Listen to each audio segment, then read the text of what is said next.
సంక్రాంతి పండుగ అంటే ఆంధ్రలో ఫేమస్. మరి ఈ పండుగ షాపింగ్ కి ఎస్ఆర్ షాపింగ్ మాల్ ఫేమస్. దేశంలో కోటీశ్వరులు ఎంతమంది ఉన్నారు? ఇందులో తెలుగు రాష్ట్రాల స్థాయి ఏంటి?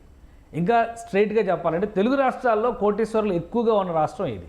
దీనికి సమాధానం ఆంధ్రప్రదేశ్ అని చెప్పాల్సి వస్తుంది. ఎందుకంటే ఇన్కమ్ ట్యాక్స్ డిపార్ట్మెంట్ కేంద్ర ప్రభుత్వానికి సంబంధించి ఆదాయ పన్ను శాఖ రిలీజ్ చేసినటువంటి ఒక డేటా ఆసక్తికరంగా ఉంది. దేశవ్యాప్తంగా కోటి రూపాయల రాబడి, సంవత్సర ఆదాయం కోటి రూపాయల పైన ఉండి ఐటీ రిటర్న్స్ ఫైల్ చేసినటువంటి వారి జాబితాని రిలీజ్ చేసింది. ఈ లిస్ట్లో ఆంధ్రప్రదేశ్ తెలంగాణ కంటే ముందుంది. ఇది ఒక ఆసక్తికరమైనటువంటి అంశం. అలానే దేశవ్యాప్తంగా కోటీశ్వరుల విషయంలో ఏ రాష్ట్రంలో ఎక్కువ మంది ఐటీ రిటర్న్స్ ఫైల్ చేశారు, అంటే కోటి రూపాయలు సంపాదిస్తున్న వాళ్ళు ఎంతమంది ఐటీ రిటర్న్స్ ఫైల్ చేశారు, ఆ డేటాను ఒకసారి మనం చూద్దాం. ఇందులో చూస్తే చాలా ఆసక్తికరమైనటువంటి, చాలా ప్రోగ్రెసివ్ స్టేట్స్ అనుకున్నటువంటి రాష్ట్రాలు కూడా ఈ కోటీశ్వరుల జాబితాలో మాత్రం వెనుకబడి ఉన్నటువంటి పరిస్థితి ఉంది. పూర్ స్టేట్గా భావిస్తున్నటువంటి ఆంధ్రప్రదేశ్ మాత్రం రిచ్ పీపుల్తో కాంపాక్ట్గా నిండిపోయి ఉన్నట్టుగా కనిపిస్తుంది. ఆ డేటాను ఒకసారి మనం విశ్లేషిద్దాం. మొత్తంగా దేశవ్యాప్తంగా ఉన్నటువంటి కోటీశ్వరుల జాబితాని ఆదాయ పన్ను శాఖ రిలీజ్ చేసింది. ఒక్కొక్క రాష్ట్రంలో ఎంతమంది ఉన్నారు కోటి రూపాయల వరకు ఐటీ రిటర్న్స్ ఫైల్ చేసిన వాళ్ళు.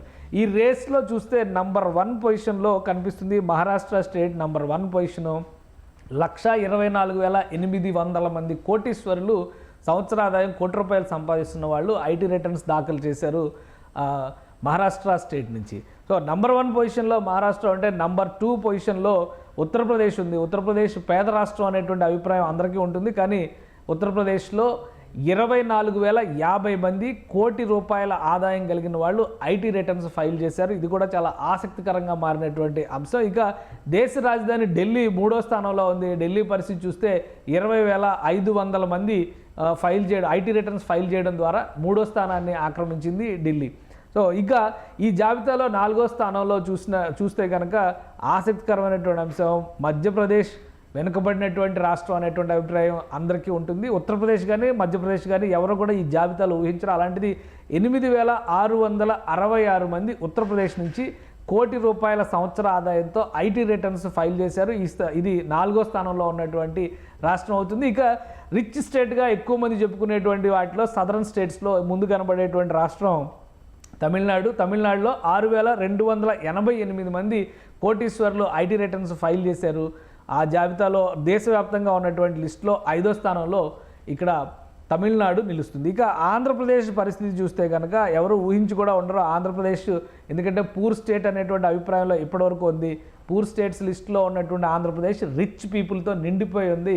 5,340 మంది కోటి రూపాయల సంవత్సర ఆదాయం కలిగి 2024 ఐటీ రిటర్న్స్లో 2023-24 ఐటీ రిటర్న్స్లో ఇంతమంది ఆంధ్రప్రదేశ్ నుంచి ఫైల్ చేశారు. అంటే ఈ జాబితాలో ఆంధ్రప్రదేశ్ 6వ స్థానాన్ని దక్కించుకుంది. ఇక తెలంగాణ పరిస్థితి చూద్దాం. తెలంగాణ పరిస్థితి చూస్తే ఈ నంబర్ విషయంలో తెలంగాణ వెనుకబడిపోయి ఉందనే చెప్పాల్సి ఉంటుంది. ఎందుకంటే 1,260 మంది కోటి రూపాయల ఆదాయం కలిగినటువంటి లిస్టులో తెలంగాణ నుంచి ఈ ఐటీ రిటర్న్స్ ఫైల్ చేశారు. అయితే తెలంగాణ కంటే ముందున్నటువంటి రాష్ట్రాలను కనుక ఒకసారి మనం పరిశీలిస్తే గుజరాత్ స్టేట్ 7వ స్థానంలో నిలుస్తుంది. గుజరాత్ స్టేట్ 3,540 మంది ఐటీ రిటర్న్స్ ఫైల్ చేసిన వాళ్ళు, కోటి రూపాయల ఐటీ రిటర్న్స్ ఫైల్ చేసిన వాళ్ళు ఉన్నారు.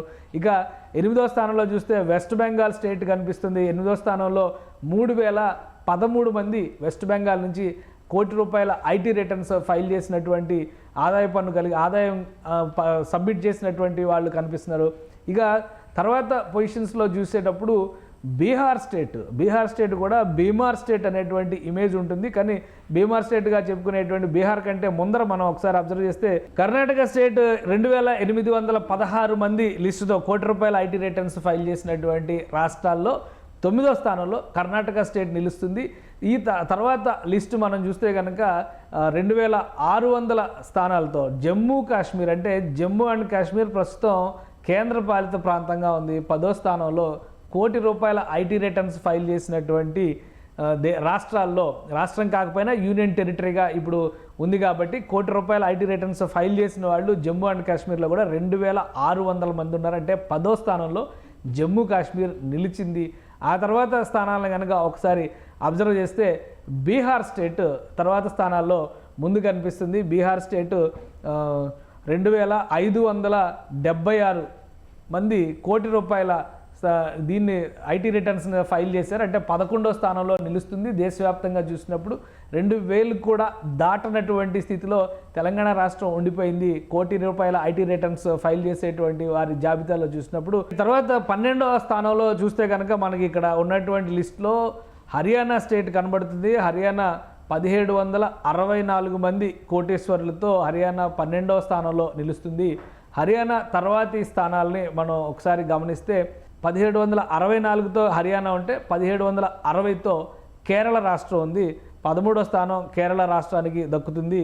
సో దక్షిణాది రాష్ట్రాలన్నీ కూడా టాప్ 13లో కనిపిస్తుంది. ఒక తెలంగాణ రాష్ట్రం మాత్రమే వెనుకబడిన రాష్ట్రం కింద చూడాల్సిన పరిస్థితి కనిపిస్తుంది. ఈ కోటీశ్వరుల జాబితా ప్రకారం చూస్తే తెలంగాణలో 1260 మంది కోటీశ్వరులకి సంబంధించి అంటే ₹1,00,00,000కి సంబంధించినటువంటి ఐటీ రిటర్న్స్ ఫైల్ చేసిన వాళ్ళు ఉన్నారు. అంటే 13వ స్థానంలో కేరళ రాష్ట్రం ఉంది. ఆ తర్వాత నంబర్స్ ప్రకారం మనం చూస్తే కనుక రాజస్థాన్ స్టేట్ వెనుకబడినటువంటి రాష్ట్రం అనేటువంటి అభిప్రాయం ఉంటుంది. కానీ 1704 మంది కోటీశ్వరులతో 14వ స్థానాన్ని రాజస్థాన్ స్టేట్ ఆక్రమించింది. 14వ స్థానంలో రాజస్థాన్ ఉంది. రాజస్థాన్ తర్వాత 1260 మంది కోటీశ్వరులతో 15వ స్థానంలో తెలంగాణ స్టేట్ ఉంది. అంటే పేద రాష్ట్రంగా చెప్తున్నటువంటి ఆంధ్రప్రదేశ్ 6వ స్థానంలో కోటీశ్వరుల జాబితాలో 6వ స్థానంలో నిలిస్తే, ధనిక రాష్ట్రంగా చెప్పుకునేటువంటి తెలంగాణ కోటీశ్వరుల జాబితాలో 15వ స్థానంలో నిలుస్తుంది. ఇది తెలుగు రాష్ట్రాల మధ్య ఉన్నటువంటి అంతరం. అంటే సౌత్ ఇండియాలో ఉన్నటువంటి రాష్ట్రాలు అన్నీ కూడా దాదాపు ఈ టాప్ 15లోనే వస్తున్నాయి. మిగతా స్టేట్స్ అంటే బీమార్ స్టేట్స్గా చెప్తున్నటువంటి రాష్ట్రాలు కూడా ఆసక్తికరంగా బీహార్ లాంటి రాష్ట్రాలు, ఉత్తరప్రదేశ్, మధ్యప్రదేశ్ లాంటి రాష్ట్రాలు, రాజస్థాన్ లాంటి రాష్ట్రాలు తెలుగు రాష్ట్రాలతో తెలంగాణతో ముఖ్యంగా పోటీ పడుతూ ముందరి స్థానాలను దక్కించుకోగలిగినాయి. ఇది ఐటీ రిటర్న్స్ ఫైలింగ్కి సంబంధించి 2023-24 ఆర్థిక సంవత్సరానికి సంబంధించినటువంటి దఖలుపరిచిన నివేదిక ఆధారంగా కేంద్రంలో ఉన్నటువంటి ఆదాయ పన్ను శాఖ రిలీజ్ చేసినటువంటి డేటా. దేశవ్యాప్తంగా కోటీశ్వరులకి సంబంధించినటువంటి లెక్కలు గత 3 ఏళ్లలో 3 లక్షల మంది పెరిగినట్టుగా ఒక అంచనాని రిలీజ్ చేశారంటే సంవత్సర ఆదాయం ₹1,00,00,000 దాటినటువంటి వ్యక్తులు వీళ్ళందరూ కూడా. అలానే దానికి సంబంధించి ఐటీ పన్ను కడుతున్న వాళ్ళు, ఐటీ రిటర్న్స్ ఫైల్ చేసిన వాళ్ళు. ఇది గతంతో పోలిస్తే దాదాపుగా 97% పెరుగుదల, కోటీశ్వరుల జాబితాలో 90% పెరుగుదల ఉన్నట్టుగా ఆదాయ పన్ను శాఖ ప్రకటించింది. ఇది ఆసక్తికరమైనటువంటి డేటాగా కనిపిస్తుంది. అలానే తెలుగు రాష్ట్రాల్లో విచిత్రమైనటువంటి ఈక్వేషన్స్ వచ్చి పేద రాష్ట్రంగా భావిస్తున్నటువంటి ఆంధ్రప్రదేశ్లో కోటీశ్వరుల లెక్క ఎక్కువ ఉంది, ధనిక రాష్ట్రంగా భావిస్తున్నటువంటి తెలంగాణలో కోటీశ్వరుల లెక్క తక్కువ ఉంది. ఇది ఆదాయ పన్ను శాఖ అధికారికంగా రిలీజ్ చేసినటువంటి డేటా. సుమన్ టీవీలో మీ పర్సనల్ అండ్ బిజినెస్ ప్రమోషన్స్ కోసం కింది నెంబర్కి కాంటాక్ట్ చేయండి.